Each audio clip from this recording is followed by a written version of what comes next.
Hello दोस्तों, स्वागत है आप सभी का टीचिंग एप्टीट्यूड के एक और नए वीडियो में, जिसमें आज हम मैगजीम्स ऑफ टीचिंग की बात करने वाले हैं, जो कि आपके एमपी सेट एग्ज़ाम के लिए काफ़ी इम्पोर्टेंट होने वाला है। वीडियो शुरू करने से पहले अगर आप लोग चैनल पर नए हैं या चैनल को अभी तक सब्सक्राइब नहीं किया तो चैनल को सब्सक्राइब करके बेल आइकन को ऑन कर दीजिए, जिससे आपको आने वाले सभी वीडियोज़ की नोटिफिकेशन मिलती रहे और आपकी प्रिपरेशन अच्छे से होती रहे। और यदि वीडियो अच्छा लगे तो वीडियो को लाइक, कमेंट और शेयर ज़रूर कीजिएगा। तो आइए बिना देर किए शुरू करते हैं मैगजीम्स ऑफ टीचिंग। तो सबसे पहले समझ लेते हैं हम लोग कि मैगजीम्स ऑफ टीचिंग होता क्या है। तो मैगजीम्स का जो मतलब होता है कि ये एक तरह का शॉर्ट स्टेटमेंट होता है जो कि यूनिवर्सली एक्सेप्टेड होता है और जो आपके टीचिंग को इफ़ेक्टिव बनाने में हेल्प करता है। ठीक है, तो जो maxims stands for a short statement that express a general truth, principle और रूल फॉर बिहेवियर। तो एक तरह के शॉर्ट स्टेटमेंट या सिद्धांत या रूल होते हैं जो कि टीचिंग को इफ़ेक्टिव बनाने में हेल्प करते हैं। और ये जो मैगजीम्स होते हैं ये आपके यूनिवर्सली एक्सेप्टेड होते हैं। ऐसा नहीं कि ये एक जगह एक्सेप्ट होते हैं, जैसे मान लिया किसी एक एरिया में ये एक्सेप्ट होते हैं और दूसरे एरिया में ये अप्लाई नहीं होते हैं। ये आपके जो मैगजीम्स है ये यूनिवर्सल एक्सेप्टेड होते हैं। फिर आपका है कि these maxims helps the teacher to teach systematically. ठीक है, जो टीचर होता है वो इन्हीं मैगजीम की सहायता से जो टीचिंग करता है वो इसको इफ़ेक्टिव और सिस्टमेटिक ढंग से कर सकता है। फिर यहाँ पे है these are universal facts that teachers have found over the years from their experience and universally accepted. ठीक है, तो ये जो है जो टीचर्स होते हैं ये उनके एक्सपीरियंस से आता है और ये धीरे धीरे क्या है कि ये यूनिवर्सली एक्सेप्टेड हो गया है। तो ये कुछ 8-10 पॉइंट है मैगजीम्स ऑफ टीचिंग, तो वो आप लोग देख लीजिए। और काफ़ी सिंपल पॉइंट है, अगर आप लोगों के दिमाग में आ जाएगा तो फिर इसको रटने की ज़रूरत नहीं है। तो आइए देखते हैं कि हम लोग का पहला मैगजीम्स ऑफ टीचिंग क्या है। तो जो पहला मैगजीम है फ्रॉम नोन टू अननोन। तो इसमें क्या होता है कि नोन टू अननोन का मतलब ये है कि जो भी टीचर स्टूडेंट को जो नई चीज़ें बताने वाली जो कि स्टूडेंट के लिए अननोन होती हैं, वो चीज़ें स्टूडेंट के जो प्रीवियस ईयर नॉलेज है जो स्टूडेंट जानता है उससे कनेक्ट होनी चाहिए। इससे क्या होता है कि स्टूडेंट को उस चीज़ को समझने में आसानी होती है। तो यहाँ पे नोन टू अननोन का मतलब यही है कि जो नई चीज़ें हैं जो स्टूडेंट के लिए एकदम अननोन है, स्टूडेंट नहीं जानता है, उसको टीचर को चाहिए कि वो इस तरह से बताए कि जो स्टूडेंट जानता है उससे कनेक्ट हो जाए चीज़ें।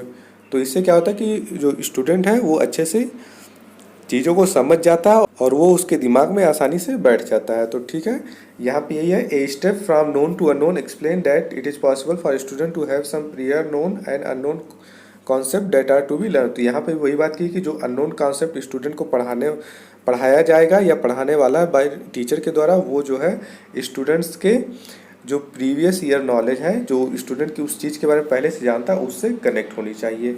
जैसे अगर आप लोग एग्जाम्पल अगर देखेंगे तो जैसे हम लोग सभी जानते हैं कि मनुष्य जो है खाना बनाता है और खाता है, उसी तरह तो इसमें क्या है कि स्टूडेंट ये जानता है कि खाना बनाना और खाना सब लोग अपने आसपास देखते हैं, तो ये लगभग हर स्टूडेंट जानता है। तो इससे हम लोग उसको कनेक्ट करके ये बता सकते हैं कि जैसे मनुष्य खाना बनाता है, खाता है, उसी तरह की पेड़ पौधे भी फोटोसिंथेसिस के द्वारा अपना खाना बनाते हैं। तो ये यहाँ पे हम लोग फोटोसिंथेसिस को मनुष्य के खाने पीने से कनेक्ट करके उसको स्टूडेंट को समझा सकते हैं। तो ये हो गया नोन टू अननोन हो गया।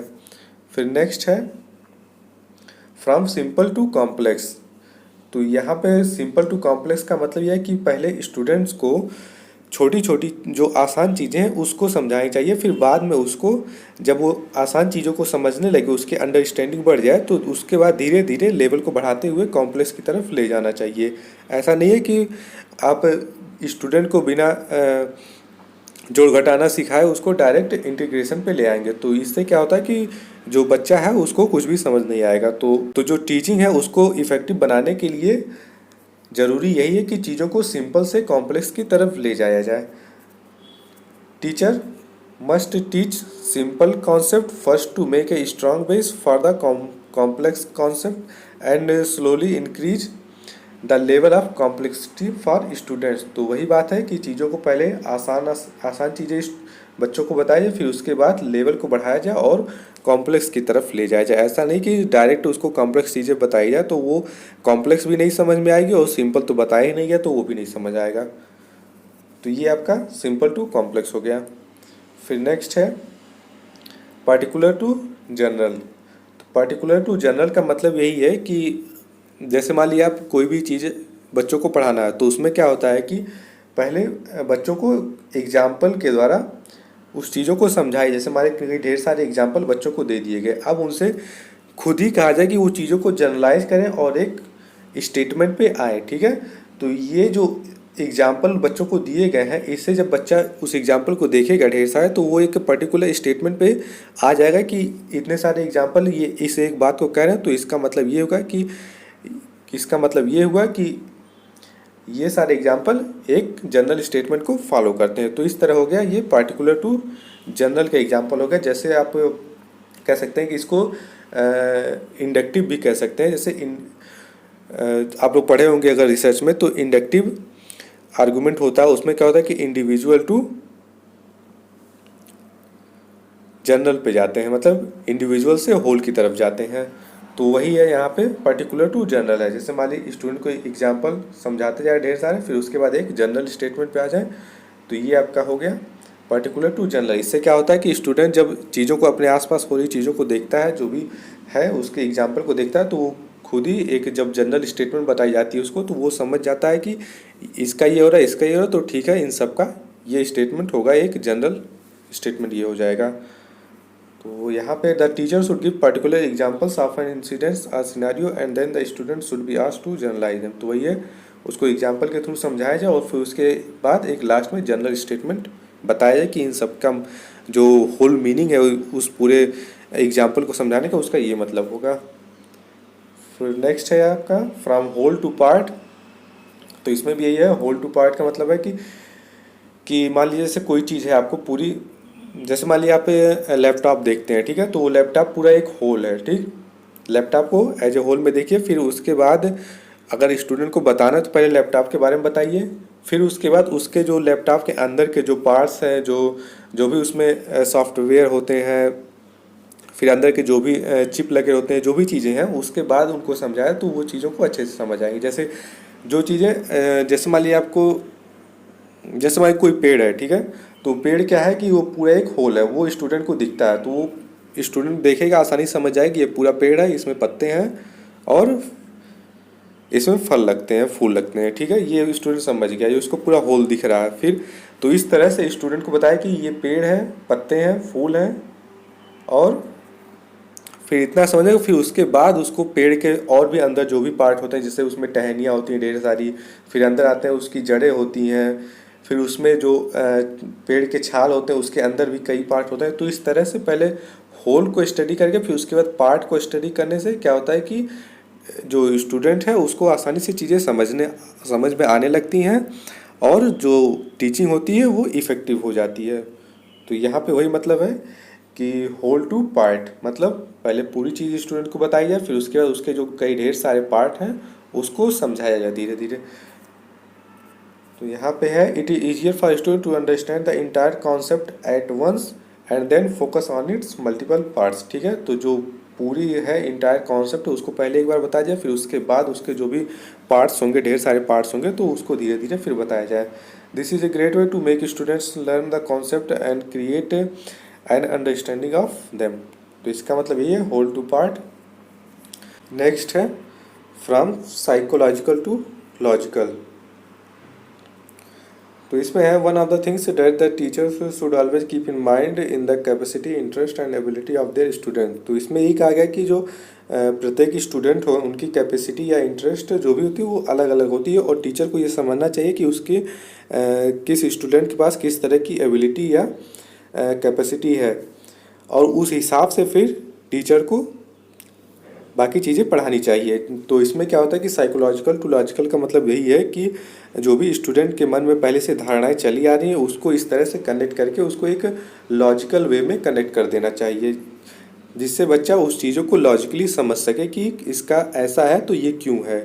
ठीक है, और the concept must be taken across the keeping these things in the forefront और this is student centred maxims. तो ये जो है आपका साइकोलॉजिकल टू लॉजिकल, ये आपका स्टूडेंट सेंटर्ड होता है।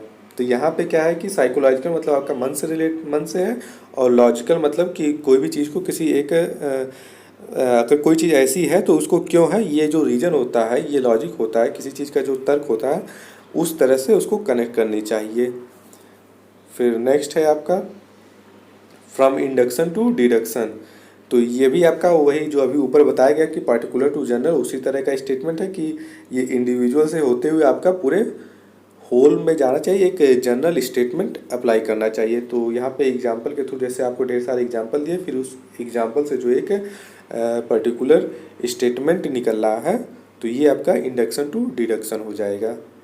जैसे यहाँ पे induction refers to arriving at a conclusion after analysing all the statement. ठीक है, तो वही है जैसे ढेर सारे स्टेटमेंट हो उनको एनालाइज करके एक पर्टिकुलर स्टेटमेंट पे आना इंडक्शन कहलाता है। And the examples where deduction entirely the opposite, और जो डिडक्शन होता है इसके अपोजिट होता है। तो वही है इंडिविजुअल से होते हुए एक जनरल स्टेटमेंट, उसको जनरलाइज करके एक जनरल स्टेटमेंट निकालना, ये होता है इंडक्शन टू डिडक्शन। और teachers should move from induction to deduction. तो ये है इंडक्शन टू डिडक्शन का मतलब ये है कि आप एक ढेर सारे जो भी स्टेटमेंट हैं उनको जनरलाइज करके एक पर्टिकुलर स्टेटमेंट पे आइए और उसके बाद स्टूडेंट को बताइए, तो वो स्टूडेंट जो है जल्दी से समझ जाता है। फिर नेक्स्ट है इम्पीरिकल टू रैशनल। तो इम्पीरिकल टू रैशनल भी आपका उसी साइकोलॉजिकल टू लॉजिकल की ही तरह है। जैसे इम्पीरिकल मतलब आप समझ सकते हैं कि जो भी आप चीज़ें ऑब्जर्व करते हैं या जो भी चीज़ें आप अनुभव कर सकते हैं खुद से, ठीक है। उसके बाद इम्पीरिकल टू रैशनल, और रैशनल आपका तर्क से रिलेटेड है। तो empirical is based on the first hand observation and rational is based on more argumentative and logical reasoning. तो जो भी आपका फर्स्ट हैंड एक्सपीरियंस है, जो भी आप चीज़ों को पहली बार देखते हैं या एक्सपीरियंस करते हैं, उसको ज़्यादा लॉजिकल वे में उसको प्रेजेंट करना ही वो एम्पिरिकल टू रैशनल में आता है। Teachers should start with empirical knowledge and then get to a rational. ठीक है, तो टीचर को बताना चाहिए कि जो भी आप चीज़ें देख रहे हैं पहले जो समझ है उसके बारे में, उसको जो भी आप समझे हैं उसको लेके फिर उसको रैशनल की तरफ जाना चाहिए, मतलब लॉजिक की तरफ जाना चाहिए। फिर आपको बताएं कि ये चीज़ें ऐसी हैं तो क्यों है, और उसका जो भी रीज़न है वो आपको बताना चाहिए। तो इस तरह एम्पिरिकल टू रैशनल होना चाहिए टीचिंग। नेक्स्ट है एनालिसिस टू सिंथेसिस। तो एनालिसिस टू सिंथेसिस का मतलब यही है कि analysis means breaking down a complex concept into simpler parts and analysing them, where synthesis bringing all the separate parts together, और we can say it use for fixation. ठीक है, तो इसका मतलब यही है कि एनालिसिस जैसे मान लीजिए कोई पार्ट है, ठीक है, इसके हर एक पार्ट को अलग करके स्टडी करना वो आपका एनालिसिस कहलाएगा। और फिर सिंथेसिस में क्या होता है कि जब आप उसके हर एक पार्ट को स्टडी कर लिया, अच्छे से जान गए, तो फिर उस सभी पार्ट को मिला के इकट्ठा कर देना वो आपका सिंथेसिस कहलाता है। मतलब इसका है कि विश्लेषण से संश्लेषण की तरफ। जैसे मान लीजिए आपके पास मोबाइल है, ठीक है, मोबाइल है, अब आप इसको स्टडी करना चाहते हैं, तो स्टडी करने के आप इसका पहले एनालिसिस करेंगे कि इसमें कौन से सॉफ्टवेयर पढ़ते हैं, कौन से एंड्रॉयड कौन सा है, फिर इसके अंदर कौन कौन से पार्ट्स लगे हैं, चिप कहाँ पे होते हैं, मेमोरी कार्ड कहाँ पे लगते हैं, सिम कार्ड कहाँ पे होते हैं। तो ये सब उसके पूरे मोबाइल को एकदम पूरा खोल दीजिए, ठीक है, उसके हर एक पार्ट को आप स्टडी कर लिए, तो ये आपका एनालिसिस हो गया। फिर अगर आप जब इसके पूरे एनालिसिस कर लिए हैं, पूरे हर एक पार्ट को समझ लिए अच्छे से, तो उसको क्या होता है, फिर एनालिसिस उसको फिर से आप मोबाइल के फॉर्मेट में उसको बंद करके फिर से उसको फिक्स कर रहे हैं, तो वो आपका सिंथेसिस हो गया। तो यहाँ पे देखिए लिखा भी है it is use for fixation. तो सिंथेसिस जो होता है वो आपका फिक्सेशन के लिए यूज होता है, ठीक है। उसके हर एक पार्ट वाइज को एनालिसिस करके या उसको समझ के फिर उसको एज ए होल उसको फिर से वापस बनाना सिंथेसिस कहलाता है। तो ये आपका एनालिसिस टू सिंथेसिस है। जैसे मान लीजिए स्टूडेंट को कोई पोएम के बारे में बताया जाता है, ठीक है, कोई मान लीजिए कोई पोएम बताएगा स्टूडेंट को, तो पहले तो उसका एक जनरल उसको बता दिया कि इसका जनरल मीनिंग क्या होगा इस पोएम का, वो कहना क्या चाहता है। फिर उसके बाद उसके प्रत्येक लाइन को बताया जाए कि इस लाइन में क्या कहा गया है, फिर प्रत्येक शब्द को बताया जाए कि इसका मीनिंग क्या है, फिर उसमें कौन से छंद यूज हुए हैं, कौन से अलंकार यूज हुए हैं, तो ये सब चीज़ें बताया वो पूरा उसका एनालिसिस कर देना होता है, ठीक है। तो ये आपका एनालिसिस में आ जाएगा। फिर सिंथेसिस में उन्हीं सबको इकट्ठा करके फिर वापस उसको इकट्ठा कर देना सिंथेसिस कहलाता है। फिर नेक्स्ट है आपका फ्रॉम डेफिनिट टू इनडेफिनिट। तो डेफिनेट टू इनडेफिनिट का मतलब वही है कि जो भी चीज़ें पहले स्टूडेंट जो चीज़ों को जानता है वहाँ से शुरू करनी चाहिए, फिर उसको जो नहीं जानता है वहाँ पे ले जाना चाहिए। जैसे starting from definite concept makes it easier for student to understand and then move on to indefinite knowledge. ठीक है, तो जो स्टूडेंट जानता है वहाँ से शुरू कीजिए, फिर उसके बाद जो नहीं जानता वहाँ पे उसको धीरे धीरे एक चीज़ों को कनेक्ट करते हुए वहाँ पे लेके स्टूडेंट को जाना चाहिए। ये आपका नोन टू अननोन की ही तरह है। फिर नेक्स्ट है आपका फ्रॉम कंक्रीट टू एब्स्ट्रैक्ट। तो कंक्रीट टू एब्स्ट्रैक्ट का मतलब यही है कि जो अभी आपने ऊपर जस्ट देखा सेम उसी तरह लगभग है। तो इसमें क्या होता है कि कंक्रीट मतलब जो चीज़ें आपको दिखाई देती हैं, जो आप देख सकते हैं, और एब्स्ट्रैक्ट मतलब जो आपको नहीं दिखाई या जो अमूर्त है। कंक्रीट मतलब होता है मूर्त कॉन्सेप्ट है, और एब्स्ट्रैक्ट मतलब होता है अमूर्त, मतलब जो चीज़ें ना दिखाई दे। तो इसमें क्या होता है कि the fact for teacher from concrete to abstract can be explain with a simple mathematical solution. तो इसमें आप एक मैथमेटिक्स से समझ सकते हैं, मैथमेटिकल प्रॉब्लम से। द नंबर्स एंड डिजिट्स, ठीक है, numbers and digits can be use to make the student understand the concrete concept. तो जो भी आपके नंबर्स होंगे या डिजिट्स होते हैं उनसे जो कॉन्सेप्ट होता है वो आपका कंक्रीट कॉन्सेप्ट में आता है, जो आप आसानी से समझ सकते हैं और जो टेंजिबल होते हैं, मतलब मूर्त होते हैं, जो दिखाई देते हैं। And with the help of formulas like BODMAS and infinity, और जो भी आप फार्मूला अप्लाई करते हैं वो एब्स्ट्रैक्ट कॉन्सेप्ट में आ सकते हैं। Can be explain data to, और ये इंटेंजिबल होते हैं, मतलब कि मूर्त से अमूर्त की ओर जाना ही मूर्त से अमूर्त की ओर। तो ये आपका इफेक्टिव टीचिंग माना जाता है। जब आप मूर्त से अमूर्त की ओर जाएंगे तो ये आपका टीचिंग को और इफेक्टिव कर देता है।